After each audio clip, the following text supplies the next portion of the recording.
श्री शिवाय नमस्तु भयम। दोस्तों, जैसा कि आप सभी लोग जानते हैं कि 24 फरवरी 2026 यानी मंगलवार को पड़ रही है फाल्गुन मास की शुक्ल पक्ष सप्तमी तिथि। और दोस्तों, यह वह तिथि है जो फाल्गुन मास में पड़ने वाली सबसे बड़ी तिथि है, क्योंकि ये मंगलवार के दिन पड़ रही है और इसका बहुत ही बड़ा और विशेष महत्व होता है।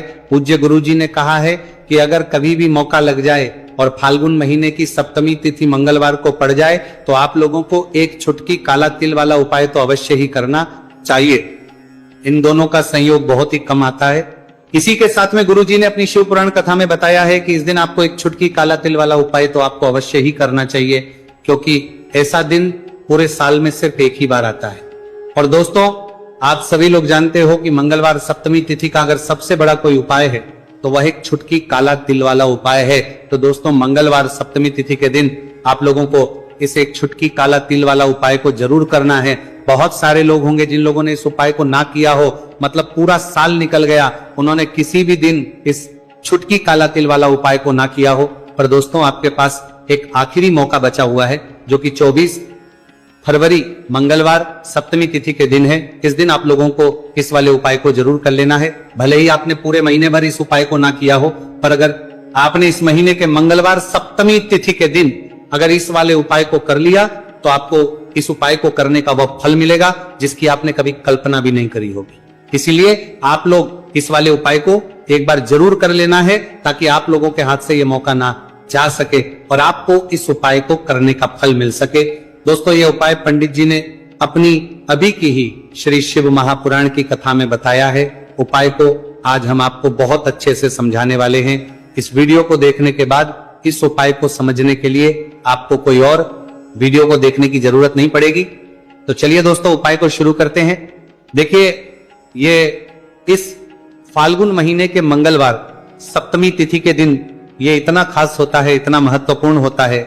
देखा गया है कभी कभी बड़े बड़े पूजा पाठ अनुष्ठान से जो मनोकामना पूर्ण नहीं होते, वह फाल्गुन महीने की मंगलवार सप्तमी तिथि के दिन एक छोटे से उपाय करने से ही आपकी मनोकामना पूर्ण हो है। और बहुत सारे लोगों ने इस उपाय को किया भी है और उनको इस उपाय को करने का फल भी जरूर मिला है। अगर आप लोग भी इस उपाय को करना चाहते हैं तो आप इस उपाय को पहले अच्छे से समझ लेना, सुन लेना, उसके बाद करना, आपको इस उपाय का फल जरूर मिलेगा।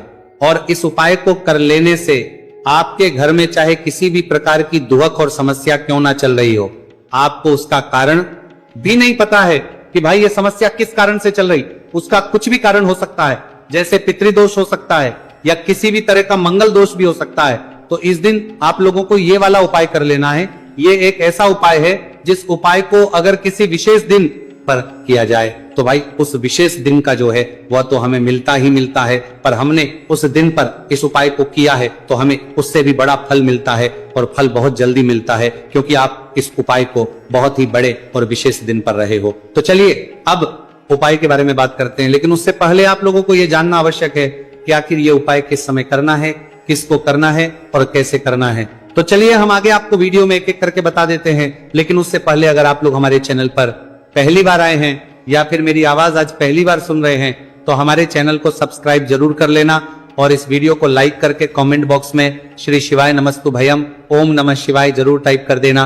तो दोस्तों, इस एक छुटकी काला तिल वाला उपाय को हमें इस मंगलवार सप्तमी तिथि के दिन कैसे करना है, किसको करना है, किस समय करना है और कहां पर करना है, ये सारे सवालों के जवाब आपको इस वीडियो में मिल जाएंगे। और जो ये वीडियो देखेगा भाई, उसको एक छुटकी काला तिल वाला उपाय जरूर करना चाहिए, क्योंकि इस दिन काला तिल का भी बहुत ही बड़ा और विशेष महत्व होता है। और बात आ जाए एक छुटकी काला तिल वाला उपाय की, तो ये सोने पे सुहागा वाली बात हो जाती है और ये एक बहुत ही बड़ा उपाय हो जाता है इस मंगलवार सप्तमी तिथि का। तो दोस्तों, इस एक छुटकी काला तिल वाला उपाय को आखिर करना किसको है, सबसे पहले हम लोग वो बात जान लेते हैं। तो देखो, घर की जो बड़ी माताएं बहनें होती हैं, उन माताओं बहनों में से कोई भी एक बड़ी माता बहन इस वाले उपाय को कर सकती है। और दोस्तों, अगर आप तो अपने घर में से सभी सदस्यों को भी इस उपाय को करवा सकते हैं। अगर किसी व्यक्ति की खुद की कोई मनोकामना है, खुद की कोई दुख और परेशानी है जो कि वह अपने लिए ही करना चाहता है इस वाले उपाय को, तो वो खुद अपने लिए भी कर सकता है। बाकी अगर कोई घर में से ऐसा है जो कि अपने पूरे घर परिवार की सुख और शांति के लिए ये वाला उपाय करना चाहता है, तो भाई वो भी कर सकता है, उसमें भी कोई दिक्कत वाली बात नहीं है। कहने का मतलब है कि इस उपाय को हर एक सदस्य भी कर सकता है और पूरे घर परिवार के सदस्य के लिए घर की बड़ी माताओं बहनों में से कोई एक माता बहन भी कर सकती है। माताएं बहनें अगर घर में उपस्थित ना हो या वो ये वाला उपाय ना कर पा रही हो, तो फिर घर का कोई बड़ा सदस्य भी इसे एक छुटकी काला तिल वाला उपाय को कर सकता है, चाहे फिर वो पुरुष ही क्यों ना हो, उसमें कोई भी दिक्कत वाली बात नहीं है। उसके बाद में दोस्तों जो अगला प्रश्न निकल आता है वो ये आता है इस उपाय को लेकर कि आखिर इस उपाय को हमें किस समय करना है, सुबह के समय करना है कि शाम के समय करना है। तो देखो, इस वाले उपाय को आप लोग सुबह के समय भी कर सकते हो और शाम के समय प्रदोष काल में भी कर सकते हो। अब अगर आप पूछो कि भाई सबसे उत्तम समय कौन सा रहेगा इस एक छुटकी काला तिल वाला उपाय को करने का, तो हम आपसे बस यही कहेंगे कि इस उपाय को आप सुबह के समय करेंगे तो ज्यादा बेहतर होगा। बाकी अगर प्रदोष काल शाम के समय भी करेंगे तो भी अच्छा होगा, उसमें कोई भी दिक्कत वाली बात नहीं है। तो अब दोस्तों जो अगली सबसे बड़ी और महत्वपूर्ण बात आती है वो ये आती है कि सुबह अगर हम उपाय को करेंगे तो हमें कितने बजे से लेकर कितने बजे तक के बीच में करना है, और शाम के समय प्रदोष काल में करेंगे तो हमें कितने बजे से लेकर कितने बजे के बीच में करना है। तो देखो, सुबह जितनी जल्दी हो सके आप उपाय को करने की कोशिश करना, कि अगर किसी कारणवश लेट भी हो जाओ, थोड़ी देर भी हो जाए तो 10 या 11 बजे तक भी आप उपाय कर लेना, पर 12 बजे से ज्यादा देरी ना हो, ठीक है, इस बात का ध्यान रखना। उसके बाद में दोस्तों अगर शाम के समय प्रदोष काल की बात करें, प्रदोष काल का जो समय है होता है वो शाम के 6 बजे से शुरू हो जाता है। मतलब शाम के 6 बजे से लेकर 7 बजे के बीच का जो समय होता है, यह समय प्रदोष काल का समय होता है। तो आप उपाय को 7 या 8 बजे के बीच में भी कर सकते हो। मतलब शाम के 6 बजे से रात 8 बजे के बीच में आप कभी भी इस वाले उपाय को कर सकते हो, उसमें कोई भी दिक्कत वाली बात नहीं है। देखिए, यदि आपके जीवन में संकट बहुत ही अधिक चल रहे हो, समस्याएं बहुत ही अधिक चली हो, एक एक रूप खर्च करने आपको बस ओढ़ रहा है, भूमि से जुड़ी हुई कोई भी समस्या हो, या फिर आपके विवाह से जुड़ी हुई कोई भी समस्या हो, या आपके व्यापार से जुड़ी हुई कोई भी समस्या हो, तो आपकी ये सारी समस्या इस मंगलवार सप्तमी तिथि के दिन समाप्त होने वाली है। तो चलिए दोस्तों जानते हैं उस विशेष उपाय के बारे में। देखिए, इस वीडियो में हम पूज्य गुरुजी द्वारा बताए गए 3 बहुत ही चमत्कारिक उपायों के बारे में जानेंगे। देखिए, ये जो उपाय है आपके जीवन से दुर्भाग्य का तो अंत करेंगे ही, साथ ही साथ यदि आपके जीवन में धन की समस्या चल रही है तो वह सभी भी आपकी समाप्त हो जाएंगी। देखिए, गुरुजी ने बताया है कि जब भी मंगलवार सप्तमी तिथि का दिन पड़े तो हमें कर्ज मुक्ति के लिए कुछ उपाय करने चाहिए। इसी के साथ हमें धन प्राप्ति, भूमि से जुड़े कार्यों और विवाह के लिए भी उपाय करने चाहिए। तो चलिए दोस्तों जानते हैं गुरुजी द्वारा बताए गए सबसे पहले उपाय के बारे में। देखिए, यह उपाय विशेषकर उन लोगों को करना है जिनकी भूमि से जुड़ी कोई भी समस्या चल रही हो, यानी कि उनकी भी जमीन से जुड़ी हुई समस्या चल रही है, यानी कि जो लोग मकान खरीदना चाहते हैं, या फिर उनका खेत से जुड़ा कोई भी केस चल रहा है, या फिर जिनके भी विवाह में विलंब हो रहा है, या फिर जिन भी लोगों के जीवन में कर्ज बहुत ही अधिक बढ़ने लगा है, कर्ज जो है वह चुका नहीं पा रहे हैं, तो गुरुजी ने कहा है कि ऐसे लोगों को यह उपाय करना चाहिए। देखिए, इस उपाय के लिए आपको थोड़े से काले तिल ले लेने हैं। देख, आपको मात्र एक चुटकी काले तिल ले लेने हैं।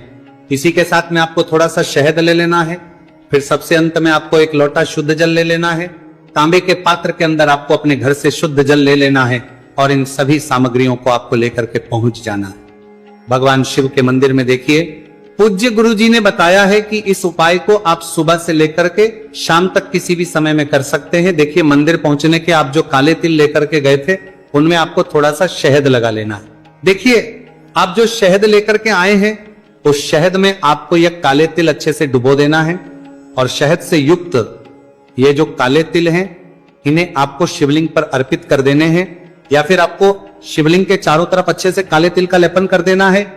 पूज्य गुरुजी ने बताया है कि लेपन करते समय यदि आपके जीवन में कर्ज से जुड़ी समस्याएं चल रही हैं, लेपन करते समय आपको आर्यन मुक्तेश्वर महादेव का स्मरण करना है, या फिर आपके जीवन में विवाह से संबंधित या फिर जमीन से संबंधित कोई भी समस्या चल रही है तो फिर आपको मंगलेश्वर महादेव का स्मरण करना है।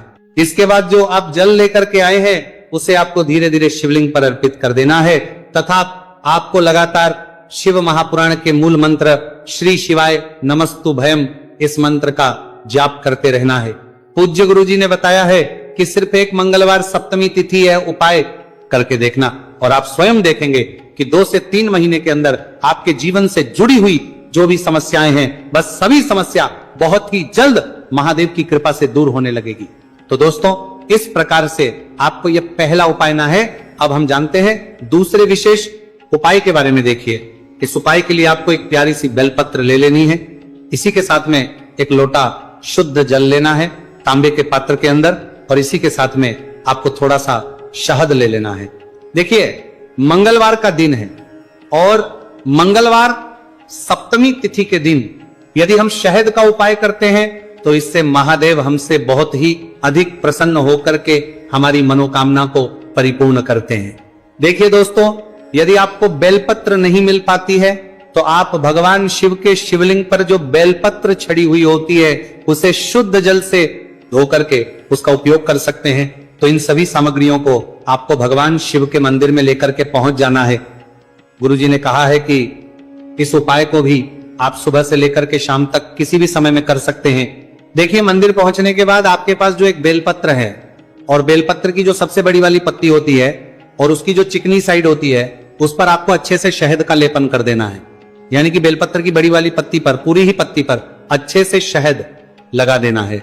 अब देखिए, ये जो बेलपत्र है इसे आपको अपने सीधे हाथ की हथेली पर रखना है और आपके जो भी कार्य अटक रहे हैं। देखिए, बहुत से लोग ऐसे होते हैं जो अपने नौकरी को प्राप्त करने के लिए सालों से तैयारी करते हैं लेकिन उनको नौकरी नहीं प्राप्त हो पाती है। बहुत से ऐसे लोग होते हैं जो बहुत ही मेहनत करते हैं, धन भक्ति के लिए बहुत अधिक प्रयास करते हैं, लेकिन फिर भी उनको धन प्राप्त नहीं हो पाता है। तो गुरुजी ने बताया है कि जब भी आपको अपने कार्यों में सफलता ना मिले तो फिर आपको मंगलवार के दिन इस उपाय को अवश्य करना चाहिए। देखिए, अब आपको जिस भी कार्य में सफलता प्राप्ति करनी है उस कार्य को सफल बनाने के लिए आपको महादेव से प्रार्थना कर लेनी है और फिर ये जो एक बेलपत्र है इसे आपको भगवान शिव के शिवलिंग पर अर्पित कर देनी है। देखिए, बेलपत्र की चिकनी साइड जिस पर आपने शहद लगाए है वह शिवलिंग से स्पर्श रहेगी और इसकी जो डंडी है वो आपको जलाधारी की ओर रखनी है। इस प्रकार से आपको ये बेलपत्र अर्पित कर देनी है। अब देखिए, आप जो एक लोटा जल लेकर के आए हैं उसे आपको भगवान शिव के शिवलिंग पर धीरे धीरे अर्पित कर देना है। श्री शिवाय नमस्तु भयम इस मंत्र का जाप करते हुए देखिए, जैसे ही ये जल शिवलिंग से होकर के जलाधारी की ओर बह करके आएगा तो इसे आपको थोड़ा सा अपने सीधे हाथ की हथेली में झेल लेना है। इस जल को आपको अपनी दोनों आंखों पर लगा लेना है और इस जल का थोड़ा सा छिड़काव आपको अपने शरीर पर कर लेना है। पूज्य गुरु जी ने बताया है कि जब भी हम मंगलवार के दिन शहद वाली बेलपत्र शिवलिंग पर अर्पित करते हैं तो इससे हमें महादेव हर कार्य में सफलता प्राप्त करवाते हैं। यदि हमें अपनी मेहनत करने के बावजूद भी पर्याप्त मात्रा में सफलता नहीं मिल पा रही है तो गुरुजी ने कहा है कि आपको मंगलवार सप्तमी तिथि के दिन यह चमत्कारिक उपाय अवश्य ही कर लेना है। अब दोस्तों, हम जान लेते हैं गुरुजी द्वारा बताए गए तीसरे विशेष उपाय के बारे में। देखिए, इस उपाय के लिए भी आपको मात्र 1 लोटा शुद्ध जल ले लेना है तांबे के पात्र के अंदर। फिर इसी के साथ में आपको एक प्यारी सी बेलपत्र ले लेनी है। बेलपत्र आपको ध्यान रखना है कि कैसे भी कटी हुई खंडित नहीं होनी चाहिए। अब देखिए, मात्र 2 सामग्री लेकर के आपको भगवान शिव के मंदिर में पहुंच जाना है। पूज्य गुरुजी ने बताया है कि यह उपाय विशेषकर उन लोगों को करना है जिनकी कोई भी विशेष मनोकामनाएं जो कई दिनों से परिपूर्ण नहीं हो पा रही है, चाहे वह विवाह से संबंधित हो, नौकरी से संबंधित हो, व्यापार